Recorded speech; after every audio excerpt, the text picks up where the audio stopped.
listening to the Midnight Highway Radio with your host, Shawn, Lonkert. So sit back, take a ride on the Midnight Highway. Where it may take you is not known. Keep an open mind, a mind for the possibility. What if? Now here's your host, Shawn, Lonkert.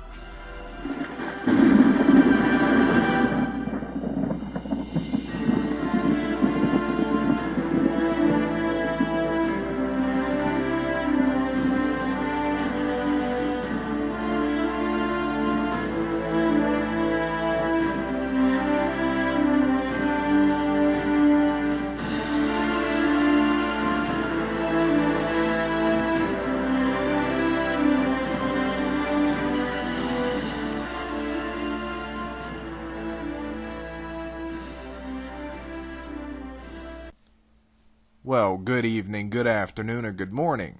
Wherever you may be, I am Shawn Lonkert, and you are listening to the Midnight Highway Radio. Tonight, Dr. Greg Little. We're going to be talking about Atlantis. Now, Dr. Greg Little is a psychologist turned explorer and documentary maker. Since 2003, Greg and his wife Laura have been actively searching the Bahamas for archaeological ruins that might be linked to Atlantis. Now, in this hour, we're going to talk to Greg, and we're going to find out what he found on his search for this majestic city that so many movies have been based on. We're also going to talk about Edgar Cayce and what the famous prophet had to say about Atlantis. You guys and girls don't want to miss this show. We will be right back.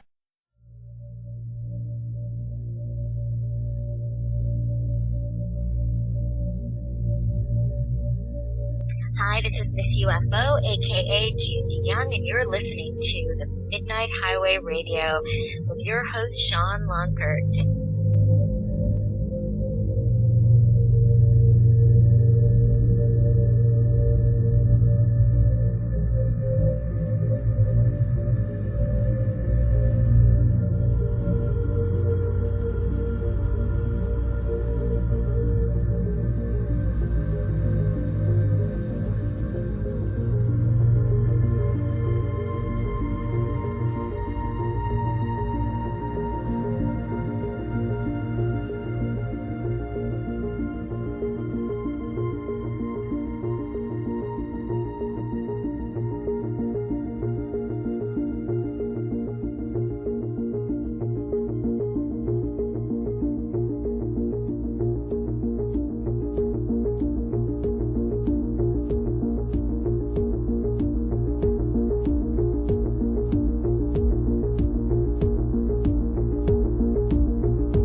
go ahead. I'm going to welcome you to the show.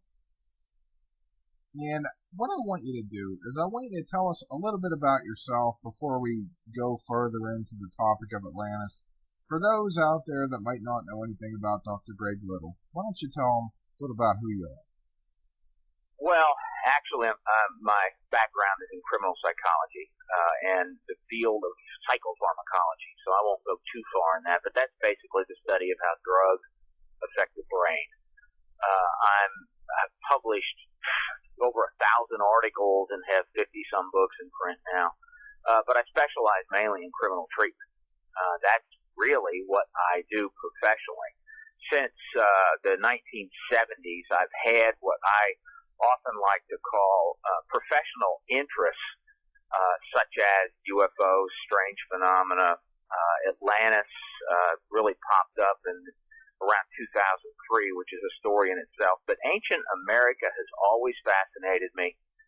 And when I did my first UFO book, I got pulled into what I'll call Native American Indian lore.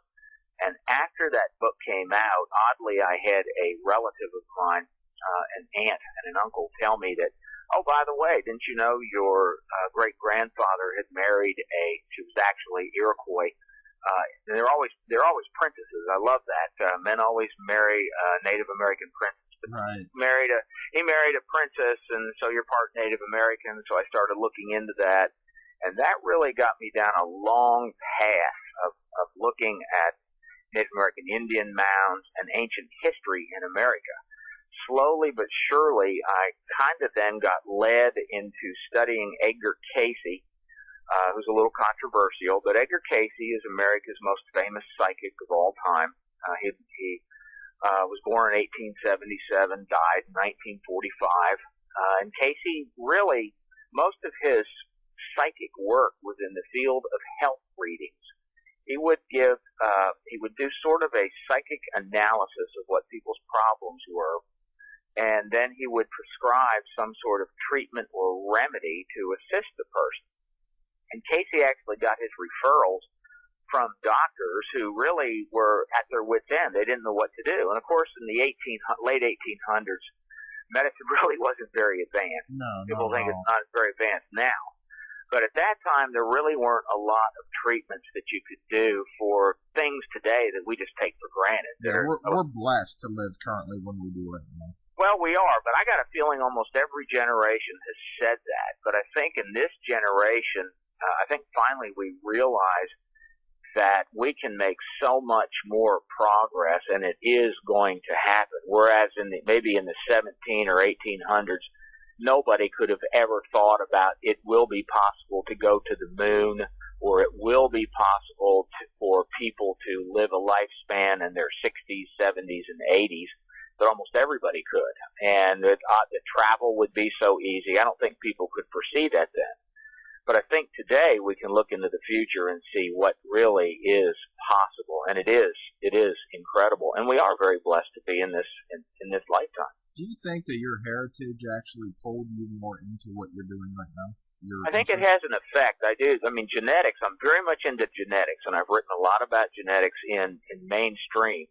And I do believe that whatever is encoded in our genes does give us interest in certain topics. And I mean, I can tell you that mainstream geneticists, this is not weird. This is not New Age or anything, but mainstream geneticists that have actually named a specific gene the God gene. And the God gene actually gives us a propensity to believe in God, to be religious, to be spiritual, whereas other people that don't have the God gene, they don't have these specific predispositions, they really think everyone who believes in God or who has spiritual experiences is imagining them or is crazy. I also think the same thing is true with people that have like odd experiences. There are genes that have been named for odd experiences. Now, there's a lot of genes. There's actually 4 billion little bits in the genetic code. So in those 4 billion bits, there's a lot of stuff in there. Everything from musical ability to mathematics ability to interest in a whole lot of topics. and included things like the person you're attracted to. I mean, we have love at first sight, which is an incredible thing to analyze from a genetic and brain chemistry point of view. And there's a reason why you can look at a certain individual with a certain body type and facial configuration and color of hair and all that and be attracted to that person, whereas you're not with others. Right. And all that, a lot of that's in code. So yes, it's in the genes, and yes, I believe that I have been pushed a little bit by my genetic heritage. Now, without giving away too much of Atlantis right now and the things that you have done on this topic, for those out there listening that are unfamiliar with the term Atlantis, can you reveal a little bit about it? Tell them what Atlantis is before we get into your research. Well, it's a mythical continent, which means, and myths don't mean it didn't exist. It means that what we believe about it has been embellished a little bit over time. So Atlantis is a legendary or mythical continent said to have existed approximately, or been destroyed about 10,000 years ago. We'll just use that as a round figure. So actually it's 11, now it's 12,000 years ago, since it was roughly 9600 BC that it sank. The story originally comes from the Greek philosopher Plato, who wrote it down around 355 BC. And 355 BC was 2,365 years ago. So he wrote two stories, one called Critias, the other one Timaeus. And in those stories, he told about this island empire out into the Atlantic, which became very advanced. And remember now, 10,000 or 12,000 years ago, 10,000 BC, it's believed by archaeologists that man could not cross the oceans. They don't even believe they had boats that could even go along the coastlines until recently. Now they accept they probably had little hide-covered boats. But supposedly they couldn't travel very far. They were all hunters and gatherers. There was no real civilization at the time, and man had no agricultural ability. So he basically was a hunter and a gatherer. But Plato said this advanced continent existed, that it had agriculture, that it had really advanced technology for the time. They had chariots, they had horses, it had elephants. It was a lush land, and he called it an island empire. And he said it was out beyond. Remember, he was in Greece, so the Mediterranean was the sea to them. The Straits of Gibraltar represented what they called Hercules. They were the Pillars of Hercules. He said it was out beyond the Pillars of Hercules in the Atlantic, which was a true ocean. Somewhere far out there was this empire of Atlantis, and you could hop from island to island and reach an opposite continent, which is a really interesting hint for us. The Americas have to have been the opposite continent. Plato said that in roughly 10,000 BC, 9600 BC to be more precise, that a disaster occurred on the island of Atlantis, destroyed it, and basically sunk it. He said that the disaster occurred because the Atlanteans got greedy. They wanted to rule the world, and they attacked the entire Mediterranean with the idea of basically enslaving everybody inside the Straits of Gibraltar or in all the Mediterranean lands. So that's kind of a thumbnail sketch of the whole story. Now, mainstream archaeologists don't believe the story. They think it has no basis in truth, that Plato made it up to try and teach the Greeks a lesson. But there are many people that believe the story is based upon factual events. Now, I know you spoke of chariots and elephants and all that, but how far advanced do you think that these, I guess you would call them Atlanteans, correct? Yes, yeah, they'd be Atlanteans. Okay, how far advanced do you think they were? I mean, could they fly? Anything like that? And when you talk about disasters, that kind of makes me think, Fukushima, like their own destruction. When you say destroyed, how cataclysmic are we talking? Well, what if you actually read Plato, what he says in that section, very few people really get this when he talks about how it got destroyed. It was caused by heavenly bodies, and he said that routinely in the Earth's history, long in the past, that bodies that rotate around the Earth, he said there were many bodies in the heavens that rotated around the Earth, and that at periodic times, some of these bodies would interact with the Earth and cause massive destructions. And they were so big, these destructions by fire and water were so big that nobody could remember it afterwards, and that this happened over and over again, and that the destruction of Atlantis was just the most recent one of these. So imagine a meteorite or a comet that comes in, that the idea now is that it was a comet, a large comet that came in and actually struck in the Atlantic and hit South America and parts of the Caribbean and so on. There's evidence of this. It's called the Carolina Bays event in America. But around 10,500 BC, they know that something did in fact happen, and that it created massive firestorms and tsunamis. So, and coincidentally, that was the end of the last ice age. And at the height of the last ice age, which is around 20,000 years ago or so, the height of the last ice age, the sea levels were 300 feet lower than today, because so much ice was in the polar caps. Right. That ice slowly and surely melted, and it raised the sea levels up, and that would submerge land. The main destruction was by this impact, at least according to Plato. He doesn't call it a comet, he doesn't call it a meteorite, he talks about these heavenly bodies moving around. But he said that it's basically God's wrath, because the Atlanteans had become essentially an evil race. Yeah, you know what that kind of reminds me of? When you were saying heavenly bodies, it almost reminded me of like UFOs in the atmosphere, or something that might be doing you something. could interpret it that way. I don't see it that way, because I know there's evidence now of this cometary fragmenting comet impact. Right. 10,500.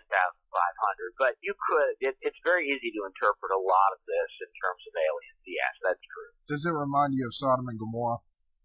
It does, absolutely, sure. And again, that's another wrath of God, because people had become evil. Yeah, very similar. All right. Let's go back to technology. I believe that the Atlanteans' technology was very much advanced for the time. And this is where it gets into Edgar Cayce. There are some films that were made in the 50s about Atlantis, and you'd see crystals and death rays and vehicles that they could fly in and go underwater, and almost all of that directly comes from Cayce's readings about Atlantis. Cayce's Atlantis was a much more detailed history than anything that Plato ever said about it. What did he say about it? What was Cayce actually gave us a beginning date. Plato gave us he told us how Atlantis began, but there's no dating of when it started and how it progressed. All you get from Plato is the starting point without a date, and it was started by Poseidon, and it goes back to the Greek gods and the gods dividing up the earth and so on. And Poseidon was actually rejected in the Greece area, and he was given this area of Atlantis, and he fell in love with a girl that was already living on the island, a human, and he took her as his wife, and he made the city of Atlantis as the place for her, and he did it to protect. He built this, it's actually the center city of Atlantis is what people really are looking for. When they say Atlantis, they think of this city, and they think of the city having pyramids and crystals and so on. But the city, according to Plato, was only 1.5 miles in diameter. Wow. So it was a very compact city, and it was sitting. Plato gives us the dimensions of the city. It had 3 circular concentric canals around it, and in between the canals were land. And it went. There was another canal that went 6 miles to the south to the ocean. And there, around it then, to the north on both sides, there were some mountains, and it was at the bottom of an island that was 225 by, I think, 350 miles. So we're talking about an island about the size of Cuba, in truth. Cuba fits it perfectly. There's another place in the Caribbean and the Atlantic that fits it perfectly, and that's the Bahamas, and that's really what we focused on. Now, when did you first start getting into Atlantis? I mean, have you always been captivated by the subject, or did something suddenly spark? No, I knew about it. I'd read a lot about it. I was aware of the people searching for it. I was aware of the discoveries that were made, everything from Santorini, south of Greece, its discovery and link to Atlantis, to the discovery of the so-called Bimini Road in 1968. I knew about all that, but I really didn't care about it. I mean, most of my time is involved in professional activities, but it was in 2002, actually, I got involved, more heavily involved with the Casey organization, and I became very good friends with a British writer and author who's pretty well known. His name is Andrew Collins. If you watch the show Ancient Aliens, you'll see him on virtually every episode. Yes. Well, Andrew is a very good friend. We've spent a lot of time with him in England. He's spent a lot of time with us here. Andrew and I actually are now finishing up a UFO book. It's right at the very end of it now. But it was Andrew. Andrew wrote a book called Gateway to Atlantis, and in it, he was speculating that the island of Cuba actually was Plato's Atlantis. That was the main island. And in his book, I remember talking to Andrew about this. We brought him to Virginia Beach to give a talk. In his book, he had a picture of it looks like a standing ring of stones that was spotted in 1968 and photographed from a plane, and it was at South Andros Island in the Bahamas. And Andros is a very interesting island. It's the largest of the Bahamian islands, but it's almost totally uninhabited and unexplored. And he had this picture in there, and in it, it does look like a standing ring of stones. And people have said that this thing is miles in diameter, and I'd calculated it was 300 feet to 1,000 feet in diameter. It couldn't be bigger because I measured the stones in the picture. But I thought, this is crazy. Nobody's ever been able to go and find this thing. They've tried to find it, and nobody could ever re-find it. And I figured, if this thing's there, we can go find it. It so happens I'm a pilot. So I talked to my wife, and I said, let's go find this thing. And now we're moving up to 2003, correct? That was 2003, and I remember it all vividly. We started in January of 2003. That was our first trip to the Bahamas, and since then we've made, I think it's 30-some trips now.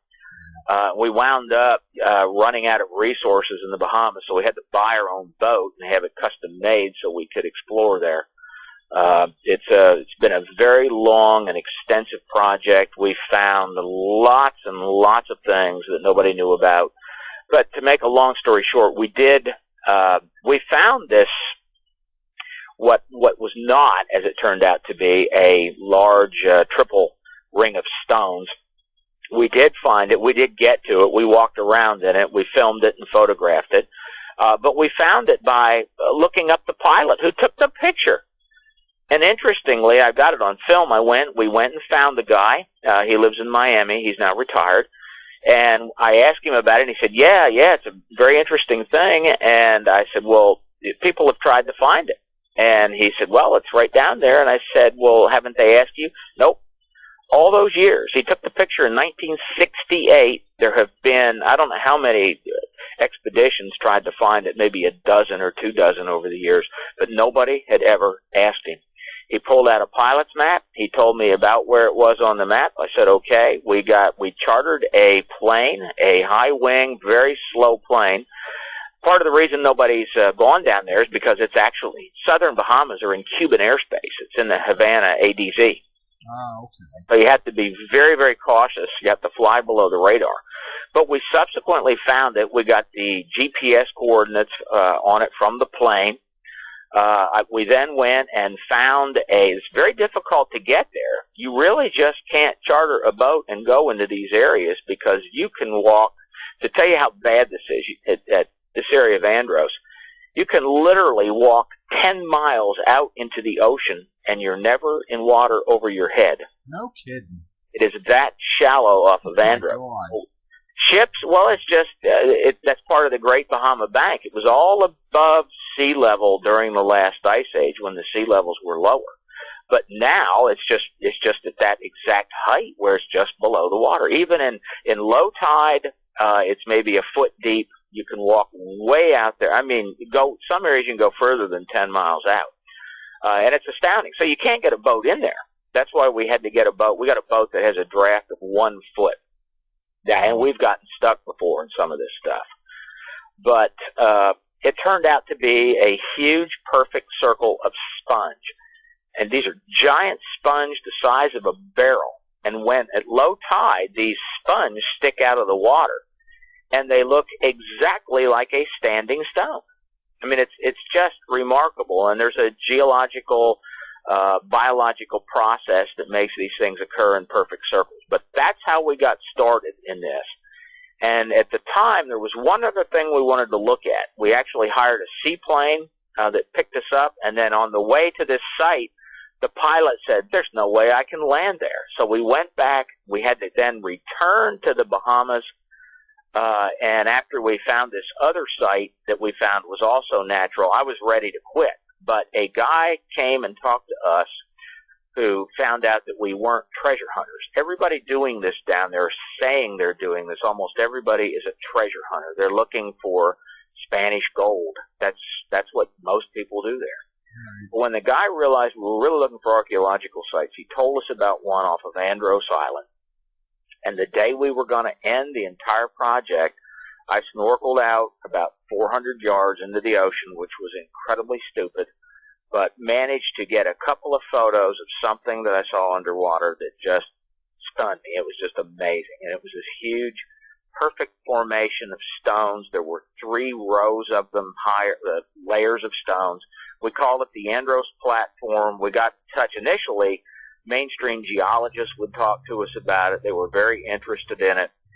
We had it carbon dated. It wound up that formation came from stone that beach rock. You can carbon date a type of stone called beach rock. It's the only kind of stone you can actually carbon date. But anyway, it formed around 4,000 BC. It wasn't from Atlantis, but it shouldn't have been there. It was a port of some kind from 6,000 years ago. But that's what really led us into all this. Now, I know the sands will shift back and forth. Like, sometimes objects will be visible, and then other times they won't, even a couple of days later, because of the shifting of the sand on the sea. Well, that leads to the, not the most recent discovery, but one that we didn't really make it. We have hired nothing but locals to assist us, and so the locals already know what's there, and they've been mistreated, and they don't really trust people coming down that try to lowball them on everything or pay as little as possible. We've been very nice to them, and they like us, so they'll tell us about things. But a local dive operation there is actually a boat captain, but he saw a formation uncovered by sand, which we went and saw, and it is a building foundation, never been reported before.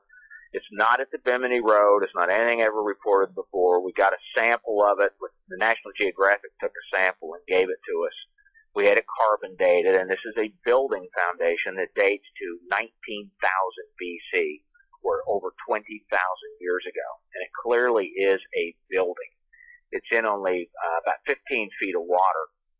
And that made big news about 6 months ago when it was reported. So, I mean, just by you saying that, there's no doubt there is something there. Oh, yeah. There's a lot of stuff there. It's just, it can be very difficult to find. That building, by the way, the last time we were there, it's almost entirely covered by sand again. The guy saw this, and he'd never seen it before, and he's lived there his whole life after a storm. A storm shifted all the sands and uncovered this building, just like he'd said. He called us. We went down almost immediately, filmed it, photographed it, measured it.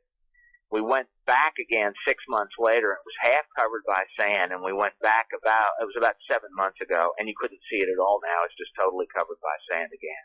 So it's like here today, gone tomorrow. Yeah, imagine if you could have went there like right after Hurricane Andrew.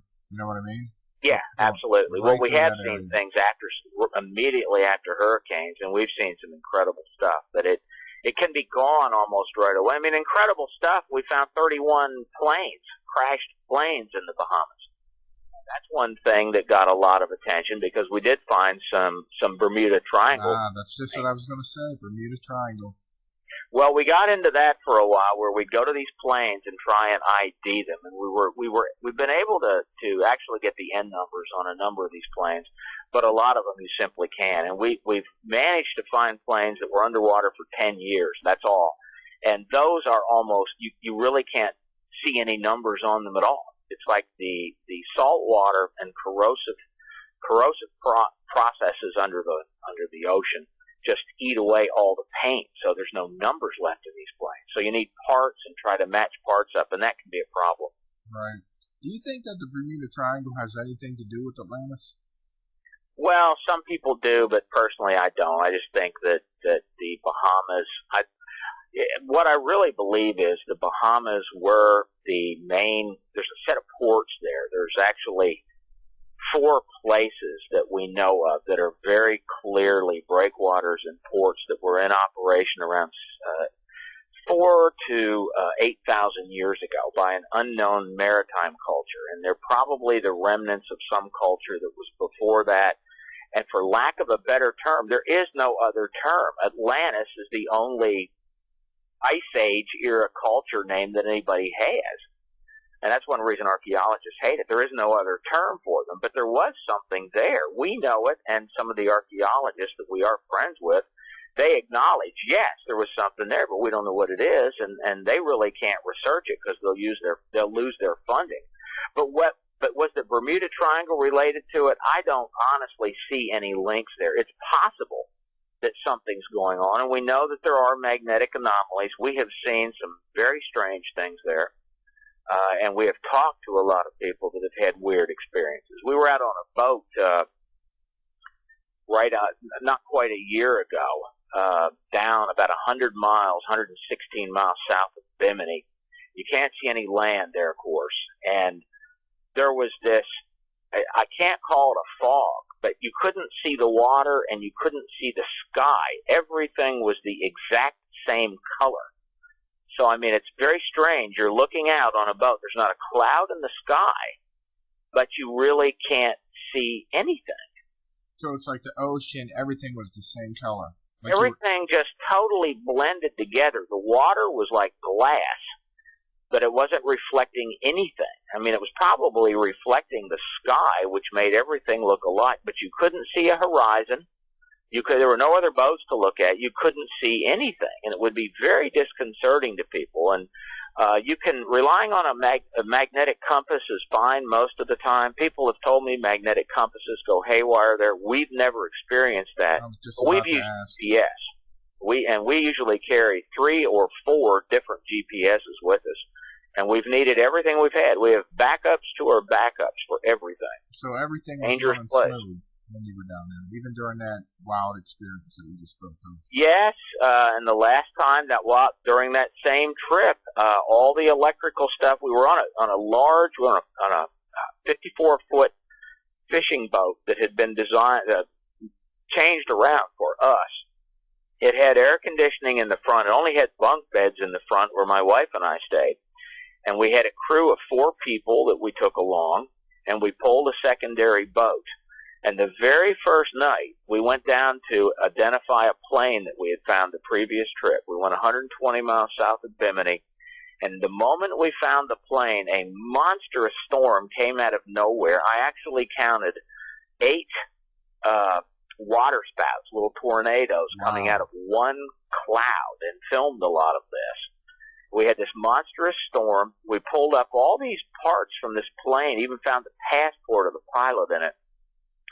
And then all of the electricity on the boat went out. The generator on the boat, which had AC, air conditioning, and we had a refrigerator and a freezer, but that was all run off alternating current, and it needed the generator. The generator never started again. It did not start. It would never start. So we never had electricity after that. The first day we were there, the first night. And then we all watched in amazement as the boat we were pulling, which had a large outboard motor on it, nobody's on this boat, and the motor just lowers itself. It was up, so the prop wasn't in the water, but it just went right down into the water by itself. Wow. So one of our premium captains swam out to that boat and put the motor back up, locked it back up, came back, and we watched it go down again. You remind me of a modern-day Indiana Jones. Has anybody ever told you that? Not a modern day. There's too many people called Indiana Jones. We're on the water most of the time. We have explored in Guatemala in some very remote and dangerous places. looking for one of Casey's 3 Hall of Records, which that might be worth talking about. Yeah, I was going to... Isn't there supposed to be 3 of them? Yeah, there's 3. One is in Egypt under the right paw, somewhere under the right paw of the Sphinx. That has the most attention. Another one is in a submerged temple near Bimini, and that's the one a lot of people would like to find. And the third one is in the Yucatan probably at a place called Piedras Negras, Guatemala, which is actually controlled by drug lords. It is an incredible site. We have been there. We had to go in privately. We hired a large group. It's almost like a safari. We hire a huge group of people to take us in. Probably a very scary process too, right?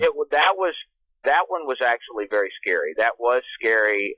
We slept on the banks of this river called the Usumacinta River, and we could see crocodiles crawling in and out of the rocks very close to us, but there was really nowhere else safe where you could sleep. You had to pitch a tent on the river, by the river. When you mention these Hall of Records, it almost, we're going back to BC before Christ. It almost sounds biblical in a sense.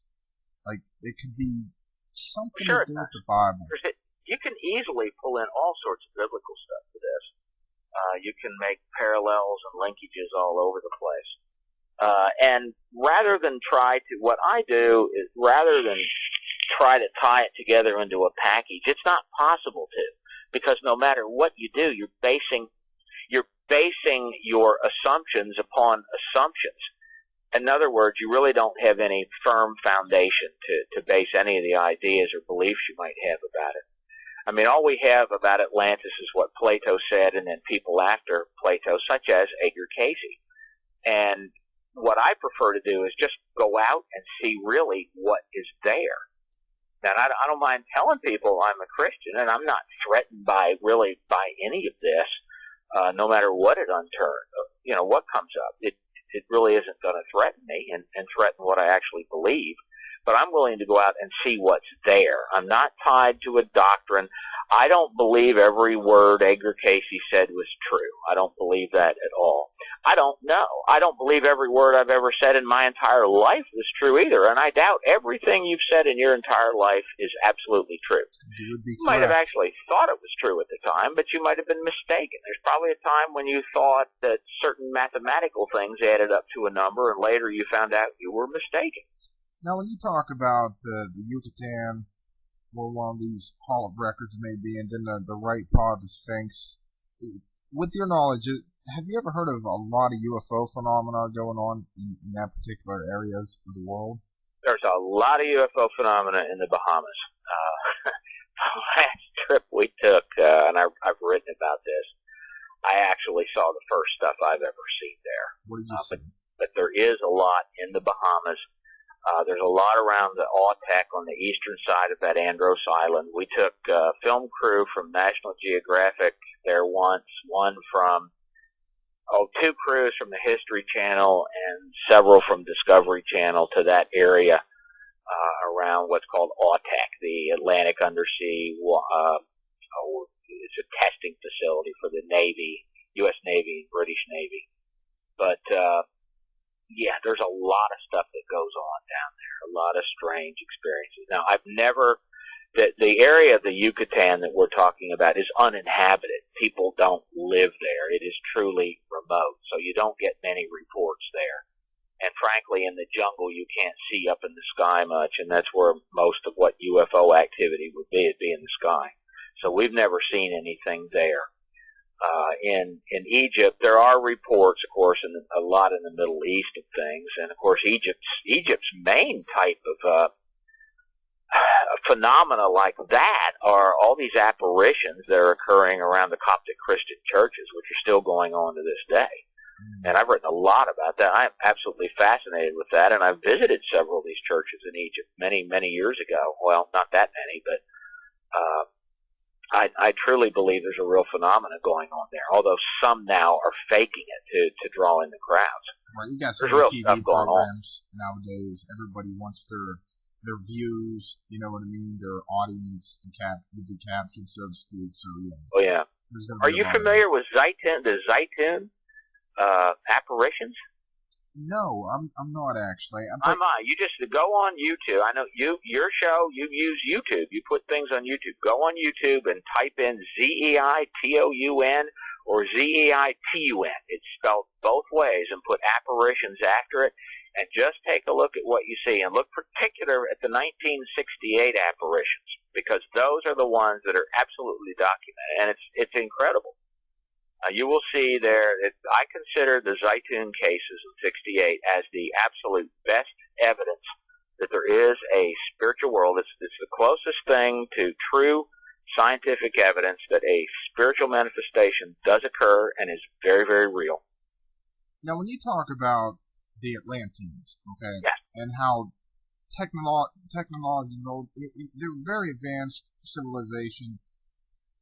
I almost get tongue-tied even talking about it.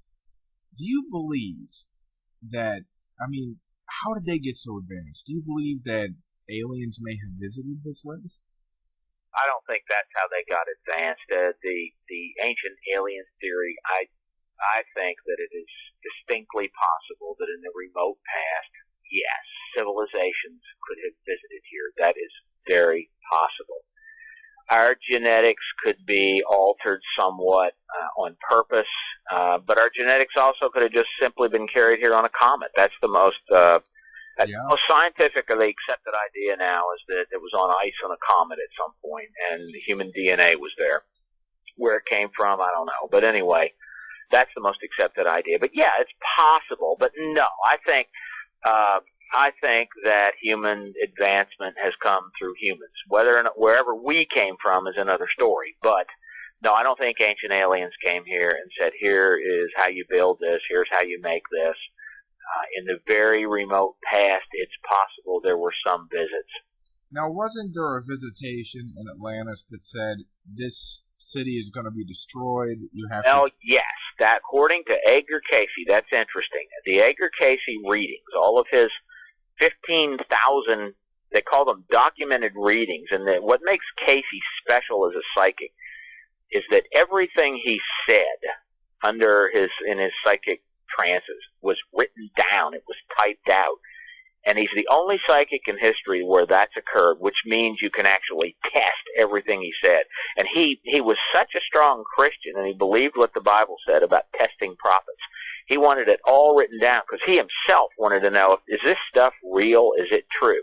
But yes, in his readings, there are 3 citations that talk about what you could call either UFOs or aliens, and one of those was in roughly 10,500 BC, or 12,500 years ago, when a priest, an Atlantean priest, received a communication from what clearly appears to be non-human, alien, extraterrestrial entities, telling this priest that a disaster was going to occur, and that Atlantis was going to be destroyed, and that they needed to make a plan to preserve their knowledge. That's where the Hall of Records came from.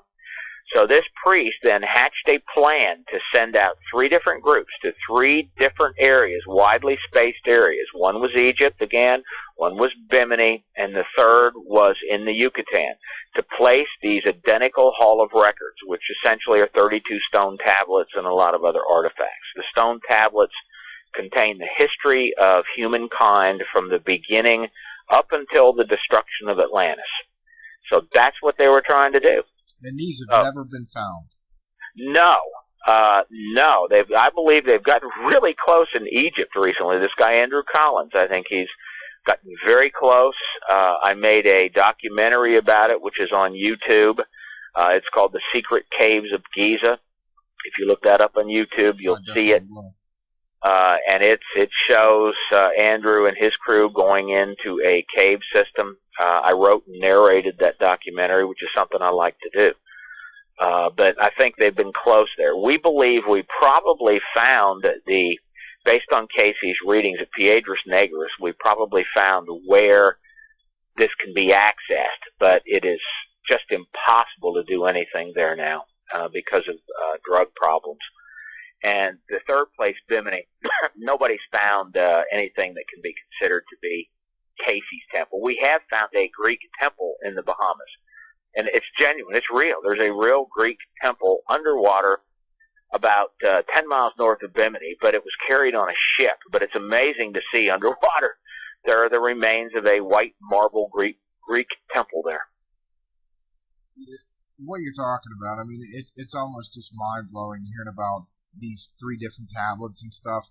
It really makes me wonder if some kind of global elite or some secret governmental organization may have gotten a hold of some of these, and if they did, would they not release them? Because let me ask you this, Doctor. If these tablets were discovered, and you're talking about the information that would be on these tablets, if they were discovered, I mean, it might completely revamp religion, revamp mankind, period. Yeah, sure it would. It probably would. I don't think anybody has found them yet. I know they haven't in Bimini, and I know that they haven't in the Yucatan. I can't be quite as sure in Egypt, but I don't think they've been found there either. I know most of the people involved, and I know what's transpired over there. And Egypt's now become almost impossible to do anything, but it would change everything. And plus, I didn't mention this, but Casey said the design for what they called their Firestone is in these records, and that was the weapon. That was a weapon that they had that actually caused problems. The final destruction of Atlantis was in 10,000. I told you that Casey gave us a beginning date for Atlantis, but he gave us the real history, and there were 2 other major disasters that occurred with Atlantis in 50,000 BC and 28,000 BC that they caused themselves by using explosives in this Firestone, which is a death ray. And that's where those movies in the 50s came from, showing a death ray. It's Casey's death ray caused by a crystal. Do you think that we as a civilization today could actually become the next Atlantis?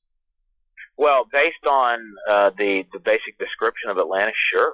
Yeah, we could destroy ourselves. We almost did during the Cold War. Yeah. We were actually very lucky. I think you're pretty young, but in comparison to me, you're probably young. 32 years old.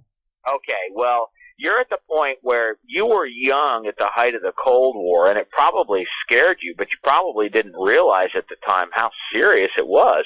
We had 50,000 nuclear weapons. The Russians had just as many. They had 60,000, actually a little more than we did.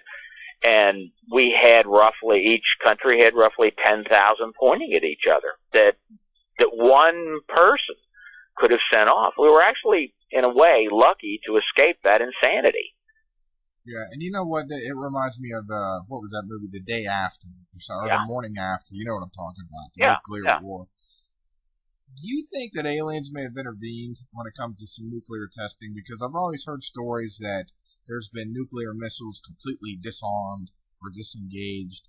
Do you think that there might be some higher power out there? I won't say aliens, but yeah, I do think that. And I interviewed some people that actually worked at missile silos in Montana back in the 70s, and they have told me stories that were absolutely bizarre. And these were security people. Remember, I worked in my job from my profession. I've worked in criminal justice in a lot of places. I love to say that I've been in prisons all over this country because I've actually done work in probably about 400 prisons. But in some of these, I run into security people, and security people tend to be ex-military all the time. And a lot of them were security people in the military. A lot of them worked at these missile silo sites. And they have told me stories of what I would call a plasma, a light, a round, oval light, solid light form that is crackling and sounds kind of like bees or static electricity, and that these things would come in over the security fences where the missile silos are, and they would set off certain alarms, but essentially deaden the whole site then. And they've told me, I've heard several stories like this. I'm going to talk about one or two, but several more beyond that, and I really can't say who these people were, and I have written it up in a very general way so they couldn't be identified.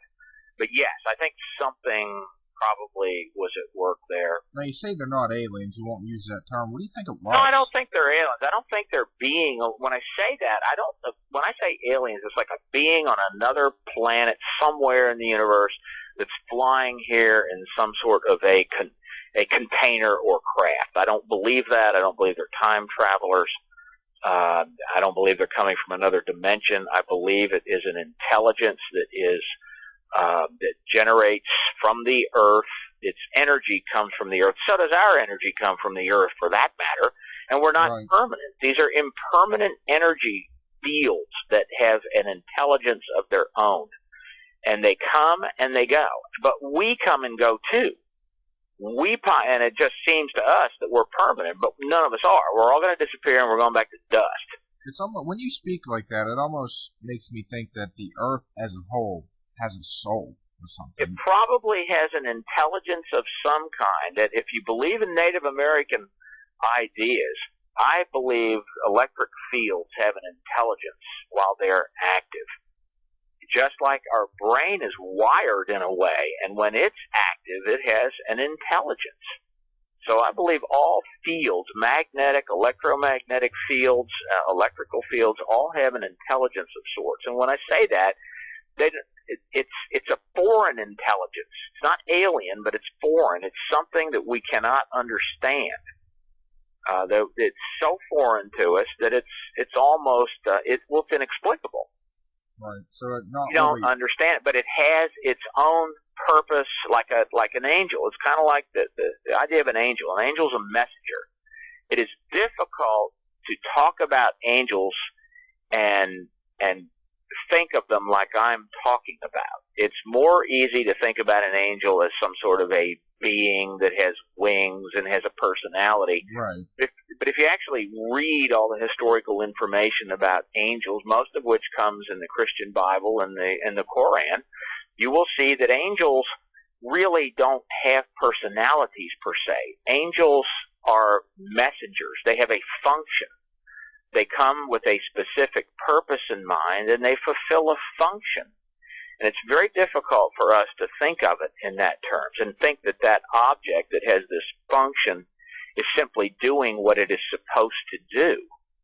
It's being what it is. And probably we're the same way, but we don't see it that way. We're all human, and we're acting in a certain way. We are living in a certain way which is pre-programmed into us. And so are they. And because our life is so foreign to them, there's no way that we can understand what they are, at least in this present form. Now, going back to Atlantis, do you believe that they may have had enough advanced technology for space travel? That's a great question, but no, I don't think so. Edgar Casey said that at the height of the Atlantean technology, when they reached their pinnacle, they had airships, and he described these airships in great detail. And one of the biggest clues in it is when he said that they took the hides of pachyderms, which are elephants, and they dried them out, and they sewed them together, and they essentially became like a dirigible or a blimp. Now, the way that they gave these force to where they could move, now that's where it gets interesting, because he described them using crystals to focus the sun's energy to produce, the sun's rays to produce an energy that could propel these objects in the sky. But that is the type of aerial objects that Casey described. So no, I don't think humans in the past have come up with that much technology. I can be wrong. I mean, you're asking me an opinion about something which really anybody's opinion is as good as mine in this. Right, because you go back to the face on Mars. I know it's been debunked, so to speak, by NASA, but it just makes you wonder if back in the day, if they may have flown there and chiseled a human face in the rock, letting people know, just like we put our flag on the moon. But they carved something on Mars saying, look, we've been here. That's what we do. That's the kind of stuff we do. True. Yeah. And it might be that physical beings that have similarities to us, they might do the same thing. And I acknowledge in this ancient alien idea, the Mahabharata from India, it does have what looks like real flying craft. It does have what look like missiles described. And there's I don't see any other way around that. Somebody either was an incredible science fiction writer beyond what you could possibly expect at the time, or somebody lived through what we would call a nuclear holocaust with amazing flying vehicles and jets and planes and missiles going off, and they watched it and wrote about it. Now, correct that's me probably the best solution right there. That may have happened, but right. that's describing something I think it was like 6,000, 7,000 years ago, as best as we know. Now, correct me if I'm wrong, but wasn't Gacy asked back in the day that was there life in our solar system? Now, let me quote that solar system. He said no. Now, he's not talking about the universe. Well, here's what he was asked. He was asked, is there life as we know it, human beings, beings like us living on other planets? And they didn't even say the solar system, but they said other planets. The assumption has been that that the person was talking about planets in the solar system. And Casey's answer, of course, was no, that there aren't. But the Casey readings are filled with intelligence on other planets. It's filled with it. There's actually a great book. And a lot of his stuff's all about people's well-being, their personal well-being. Absolutely. It's about their spiritual growth and physical health, spiritual growth, all of which go hand in hand, emotional growth. And most people that came to Casey were interested in things like, should I marry this person? Should I take this job? Kind of dumb questions. Yeah, I mean, sure. not downing on anybody, but I mean, don't you just wish that if you had a radio show, you could bring him on? Yeah, but somebody would complain, hey, you never ask him about this or that. Right, you're right. How much time you had. You're right, yeah. Even after I do my shows, it's like, oh, you should ask this or you should have asked that. But, I mean, that's just the diversity of humanity. Sure, absolutely. It's just the way the brain functions. Let me ask you this, Greg, before we end the show. Is there anything else that you're working on right now? I mean, are you currently actively pursuing Atlantis? Oh, we go regularly to the Bahamas. There is a structure that we were taken to months ago that is very clearly the remains of some massive human buildings, giant stones, huge square. And we're not talking about the kind laying on the bottom. These are very clearly ruins of something underwater, which we are pursuing, trying to figure out what this is. It's not ballast stones. Some of these stones are 20 feet long. They look a lot like South American stones. But we're doing that. I'm very involved with Native American mounds. We're leading a tour for the ARE next month. I'm doing this UFO book with Andrew. But, yeah, I spend about half my time in this sort of professional interest about all these odd and unusual things. And the other half of my time is in dealing with criminals, which is always fun. But, yes, I'm still very active in all this. If you don't mind, would you be able to tell us a little bit about the new book that you guys got coming out? Well, it's called Light Quest. Andrew's written most of it. We've spent making a DVD documentary on it. I've been working on that steadily. Most of that was filmed in England and in the southwest U.S., but it's about the idea that you can consciously and intentionally go out into the field to specific places that are mentioned in this book. There's about 20 places that are mentioned. You can go there at certain times and in certain mind frames, and you can see these lights and what you might call UFOs or objects manifesting, and then deliberately interact with them based upon whether or not you are mentally prepared to interact. That's why it's called Light Quest. It is about light and seeing lights. That's the most common UFO sighting is a person sees an odd and unusual light. It may zigzag, go right and left. It may make 90-degree turns and go 10,000 miles an hour or whatever. It may go into the earth, may go straight up in the sky, but it's usually a light. Yeah, you're right. It always is light. Those are your most credible reports too. So that's the concept, and it gives you the sites and gives you the background of the sites, tells you where to go with the sites, what to look for, and when this is ready, I'll let you know, and you can get Andrew Collins on there. Oh, yeah, definitely. I'd really appreciate that. Sure he will. What about websites? Do you got any websites you would like to direct me to? They're on your website now. Most of my stuff is published at apmagazine.info. Okay. apmagazine.info. And that's the place to go. I'm also on Facebook. It's Greg Little. That's not my whole name, but that's the name I'm using there. It's my real name, but it's Gregory, really. But look up Greg Little on Facebook, and I'm there. Okay, yeah, and guys and girls out there listening, if you go to themidnighthighway.com, you will be able to check it out on previous shows once I get the show completed. And of course, Greg, I'm going to leave your links up and all that. One more final thing. I like to do this at the end of the show. If there's anybody out there listening right now and you would like to say something, what would it be? What's Dr. Greg Little's final word on this show, or just to anybody in general? There's a lot of people interested in Atlantis. One of them, I think, was going to listen tonight, and probably is Giovanna. I've never met a lot of these people. They're Facebook friends. But hello, glad you're interested in this stuff. And don't believe anything, and don't necessarily disbelieve anything. Try to look for yourself. Don't listen to skeptics, and don't listen to believers. You have to weigh the evidence, and you have to come to your own conclusions. And at some point, there is an overwhelming amount of evidence pointing to what you should believe. And so follow your own heart with it. Weigh the evidence and follow your heart. That's what I really think people should do. All right, Gregory, I want to thank you for taking your time to come on my show. It's a pleasure. And I will have this show up in about 25 minutes max. Excellent. Okay, it's a pleasure. All right, thank you. God bless. Okay.